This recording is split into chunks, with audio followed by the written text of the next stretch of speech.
Okay, I'm happy to introduce today our former board president 3 times and current board member, Ingrid Iverson, who has been with the fellowship for 26 years. And after Ingrid speaks will be Donna Bauer, who is starting her 2nd year as board president, was previously vice president, and has been with the fellowship for 8 years. Thanks for sharing with us today.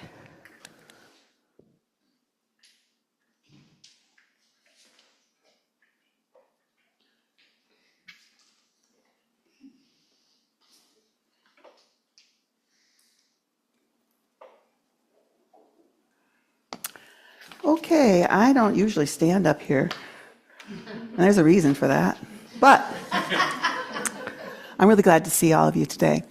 And I'm just wondering, before I get started, how many of you were here when we did not have a minister? Oh, it's a little bit more than I expected. Okay, that's great. But a lot of you have always, when you've come, there's been a part-time minister.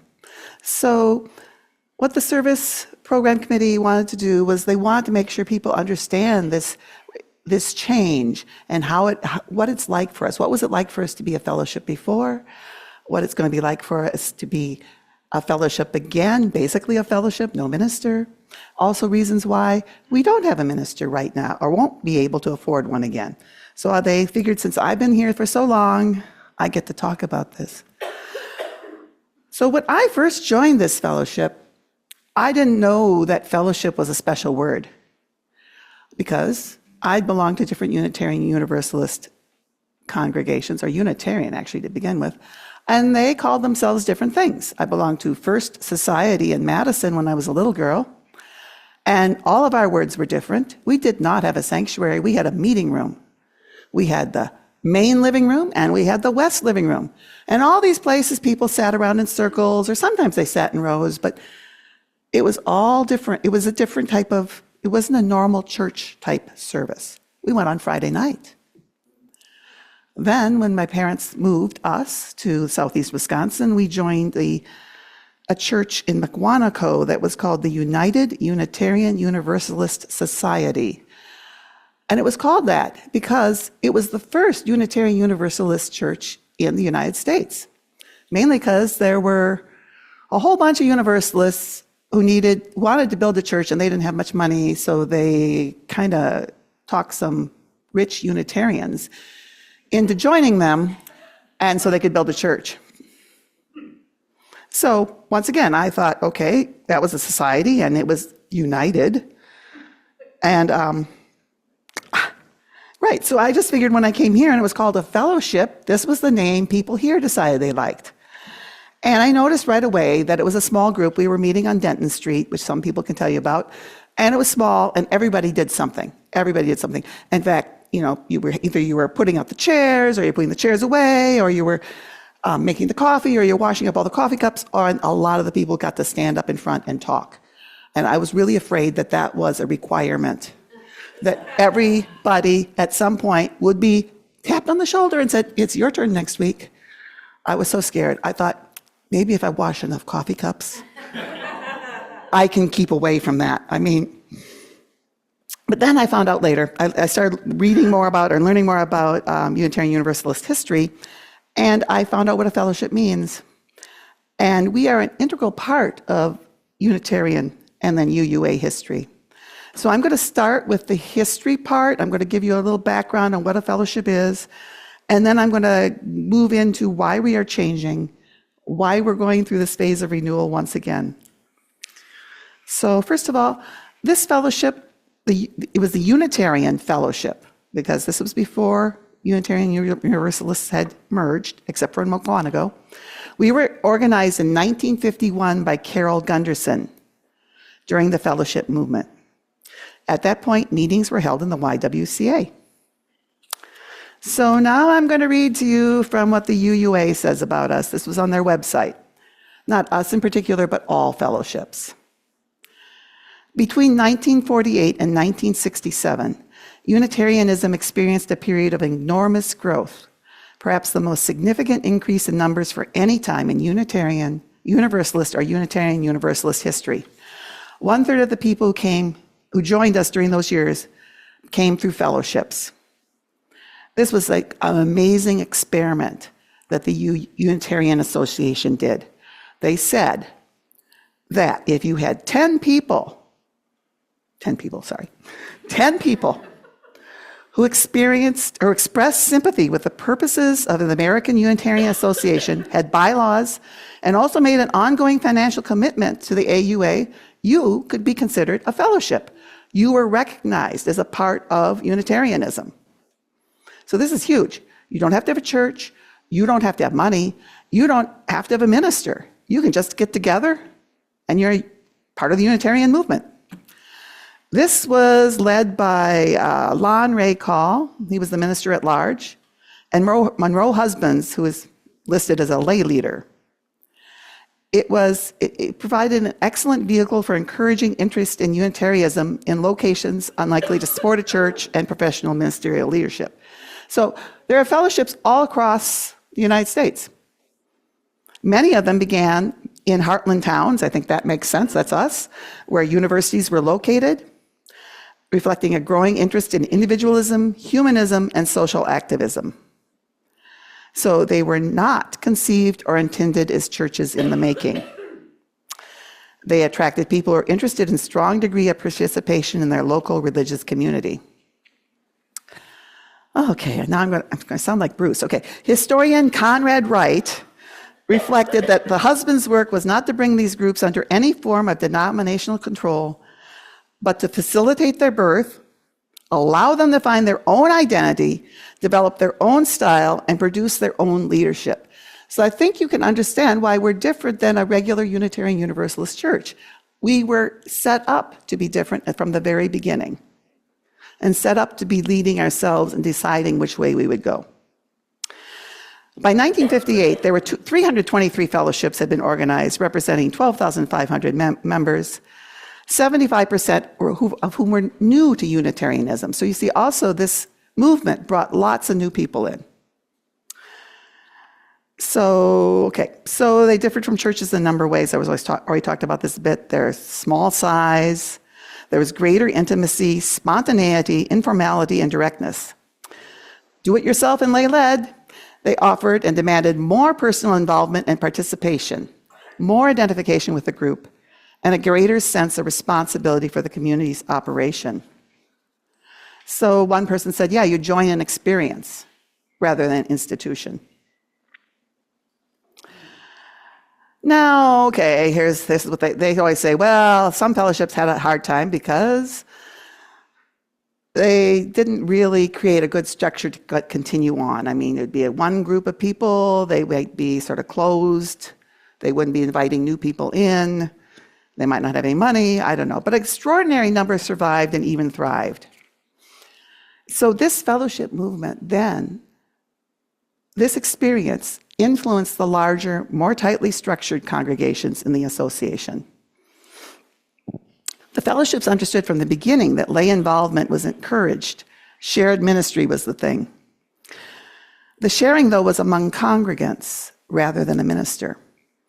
Lay people in fellowships create Sunday services, develop and carry forth religious education programs, and maintained an environment where different voices could be heard. Lay people managed all the functions of the organization. And this is a huge difference from having a minister-led church. Now, this movement, which you see was doing so well, I think, and bringing in so many people, it ended in 1967.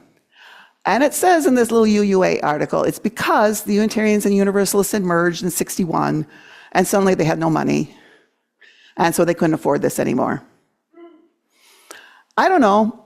I kind of think, my view, fellowships scare the association. Because we're kind of our own people. We do support, our fellowship does, we do support the UUA. We do send them money every year, a lot of it, but we're different. So that's my opinion. Now, so remember that, I just said that. Okay, here it says more opinions about the success of the fellowship movement. Holly Ulbrich, author of The Fellowship Movement, A Growth Strategy and Its Legacy, writes, the positive view maintains that the congregations planted as lay-led fellowships between 1948 and 1967 saved Unitarianism from near extinction and converted a regional religious movement into a truly national one. Along with growing the denomination, fellowships brought innovation, vitality, and lay leadership into a religious community greatly in need of fresh air. At the other end of the spectrum is the view that the fellowship movement spawned small, introverted, even hostile groups that did not want to grow or welcome newcomers. I don't think that's us, no. Did not identify with the larger denomination and represented Unitarian Universalism in ways that did not reflect the larger movement's self-understanding. So I think, this history this really parallels our own story. We were started in 1951. We were entirely lay-led until 2016. That's 65 years. That's 65 years of being a successful organization, and so people come and go, but we had to continually be welcoming, continue to be innovative, continue to be responding to what we all wanted. So why did we change our mind in 2016 and hire a minister quarter time? What was that all about? Well, we'd had, as we were growing and getting a building, talking about getting a building, also people at the same time were talking about getting a minister. It was like, what are things we can do to be a stronger voice in this community, to be a bigger space, to invite more people in? And we always were talking at both. It was easier to find a building than a minister. Because quarter time, think of it, who can live on quarter time? Nobody. So we had to get someone who'd say, yeah, I'll show up here for, a weekend or so. And I'll do my other 3 jobs to keep myself, so I can support myself. But anyhow, so what we wanted, we had high hopes. I want to read this. This is so neat. Kathy Schnitzy has helped me with this. This is the job ad from 2016. I love this. Okay. The ideal candidate would be a dynamic UU minister who's able to balance the spiritual and the intellectual with a sense of humor. He would have experience in working with smaller congregations. Duties will focus on 3 main areas, which would lead us toward a culture of professional ministry. Interesting. I think we said that to lure a minister in. I don't know if we really meant that, but we did kind of, I don't know. Oh, bywords. Okay, Betty Christensen is not here. I'm going to say she put that in there. Okay, involvement in current social justice issues, local and national. We really felt that we wanted someone who would help us connect to social justice issues and be a really good voice and make sure we were thinking about them more. And we wanted a greater connection in UUA with their social justice issues. So that's what we said we wanted. And we said our fellowship is strong in member leadership with a rich community history. What we need is a strong, progressive spiritual leader. We are seeking a minister who can provide charismatic authority. Well, that sounds good, doesn't it? And guide us with wisdom, experience, and clarity. A leader who can expand our community perspectives to a larger vision, a big picture vision for a better world, and a leader who can help grow our congregation in many diverse ways. We just wanted everything out of a quarter-time minister. And we didn't put that in there. We didn't say that. It was implied. Maybe. I don't know. So Reverend Taves went and applied. Amazing. And in September 2016, we had been saving money for a while because we thought, well, maybe we'll get a minister someday and we should have a little money saved up. Because once again, you hire another staff member, even quarter time, that's a huge jump in what you need to be able to have in your budget, right? But we had saved up $13,000, $13,400. We needed a lot more than that. But we applied for some grants. We got the Wilkerson grant from the UUA that gave us $4,000 each year for 3 years. That was a grant to help fellowships who were interested in hiring a minister, because you see the UUA really thought fellowships should get back on track and get themselves a minister. And, but, you know, $4,000, that doesn't really do it either. So then we also applied to the Hannaful Foundation to support us. And Hannaful is a Unitarian Universalist. He was from La Crosse. He used to go to the church across the street before he saw the light and became a UU. And he has a foundation. He had made a ton of money doing something, and he supports good causes, and he decided we were a good cause. So for 3 years, we got $35,000 from him each year. That did it for us, right? That was great. And then after that, we had to continue to increase our pledges, increase money making various ways. And so I thought, I'm going to look at all the numbers for since 2016. I like numbers. I made a spreadsheet. I made a graph. It was really confusing. I was going to show it to you, and I thought you'll all be distracted looking at the numbers. So I'm not showing it to you, but if you want to see it, I will show it to you. But I'll take you into the back room. We'll just hide back there. Because what I expected to see was that every year the budget would go up. Yeah, right, it did. That what we thought we would need would increase. And that our personnel costs would increase. Yeah, because there's cost of living and all that, and we don't want to starve people. And then we also change who we hire and for how long. I mean, at one point we had a lot of part-time people running the office, and then we came up with the idea of having a full-time administrator. I mean, that changes how much you have to pay. Whether we have a music director, that changes how much goes out. I mean, so when I made this graph, it was really crazy. And then also what was really interesting to me was during COVID, our personnel costs sort of flattened. I thought, what was that about? Well, I think our minister was mostly in, tell me if I'm wrong, Minneapolis, and she would Zoom in, right? That was a lot cheaper than paying for lodging here and travel here. So all this sort of changes how much we needed for a minister. And my takeaway from this is we did step up to the challenge. We did increase our pledging. This is not a pledge drive, folks. I'm not asking you for money right now. I'm just telling you that we did increase. As a congregation, we were aware that we needed more money. However, we didn't increase it to the level we needed to keep a minister. Does that make sense to everybody? That, you know, and sometimes people say, oh, wow, if we wanted a quarter-time minister again, how much more should I be giving? Do you want me to tell you? I can tell you. I could tell you.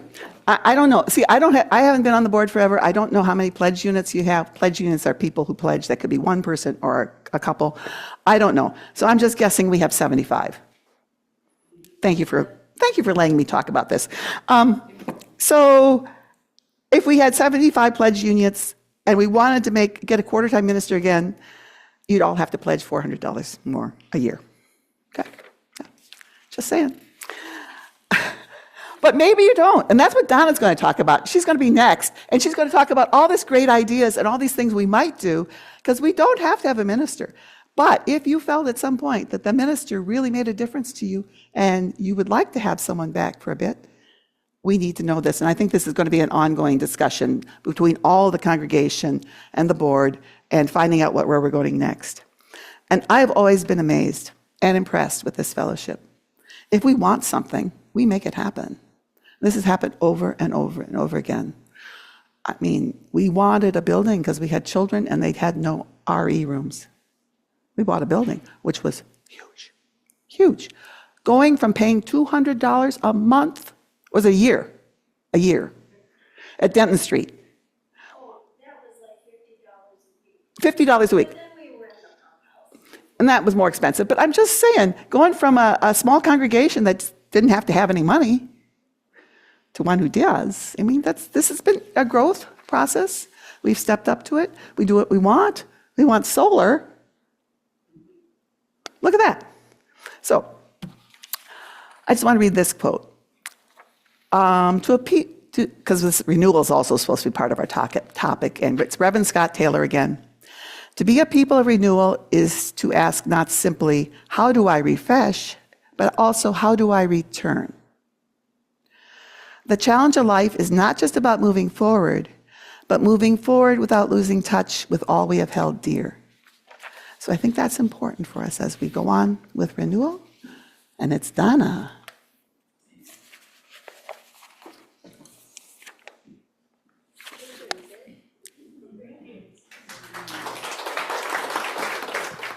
Hi, I'm Donna Bauer. I'm so pleased to have the opportunity to be a part of the Board of Trustees and be right now a president.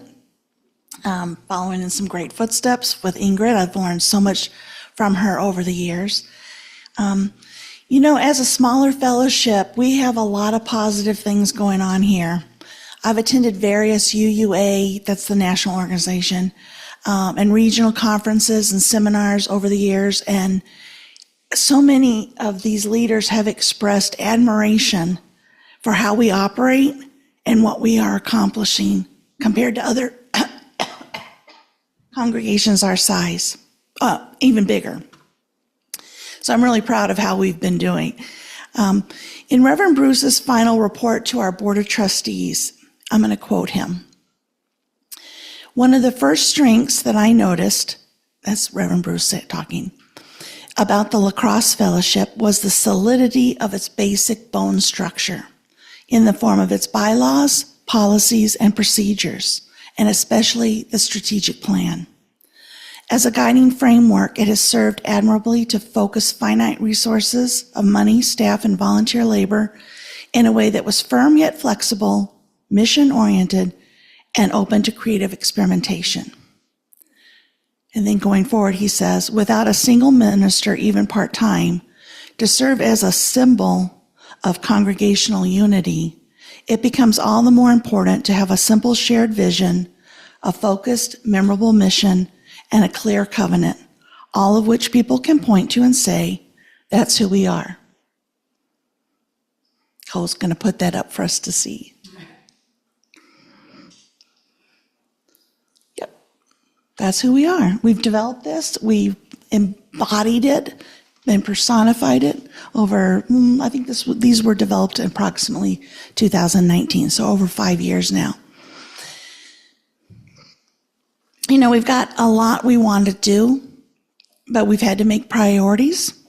And the three that were expressed to the Board of Trustees over the last several years were to prioritize youth programming with RE, the music program, and community outreach and social justice. We've got now Carmen Golay. We hired a tremendous RE teacher. She is so dedicated, she is so creative, and she brings really fun and thoughtful programs for our youth. She's got a lot of ideas, and we're going to be looking into ways to continue and expand what we offer in that programming. Another area highlighted as a priority is the music program. Now, we've had to take a step back with that because our dear Nancy Matchett needed to focus on her health.